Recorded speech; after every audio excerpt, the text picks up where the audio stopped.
في سنة من السنوات كنا في دورة في الولايات المتحدة الأمريكية، وكنا في ولاية سانت لويس ميزوري. الشاهد معنا مروا بنا، كان في جولة مدة أسبوع.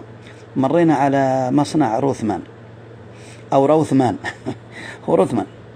الشيء العجيب، المفارقة العجيبة التي لاحظتها، المصنع له فروع وتقريبا أكثر من 2000 عامل. كل العمال ما فيهم أحد يدخن، ولا واحد يدخن، وكررها ما في أحد يدخن.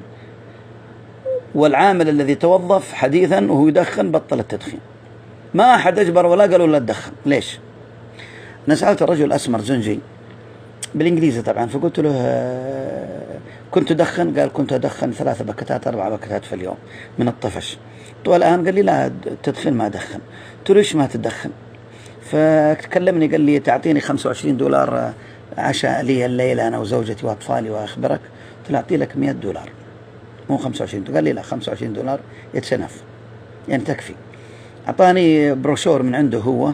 والله العظيم يا أخوان، أقولها بكل مرارة، كل الدخان اللي في العالم ترون ما يكفي أنه يحطون سجائر يضعون عليه رجيع الحيوانات، ضفع البقر أكرمكم الله، والغنم، الخيول والحمير، ويكبون عليه مادة كيماوية حتى تعطي نفس النكهة. نسأل الله السلامة والعافية. قلت طيب. قال أنا ما عندي استعداد أني أخسر صحتي وأخسر فلوسي. نسأل الله أن يعيذنا وإياكم من ذلك. الآن إحنا البلد الأول بالنسبة لعدد السكان، بلد الأول في العالم للتدخين، يموت كل ساعة واحد.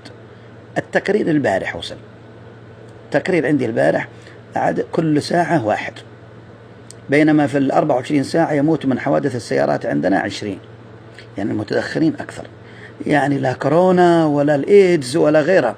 وشوف الحملة القائمة الآن على كورونا، والحملة القائمة على انفلونزا الخنازير، وكم ماتوا منا من انفلونزا الخنازير ومن كورونا الحد الآن ما في 1000، بينما سنويا يموت ما يقرب من 10,000 في الحوادث المرور ومثلها وأكثر في التدخين. نسأل الله السلامة والعافية.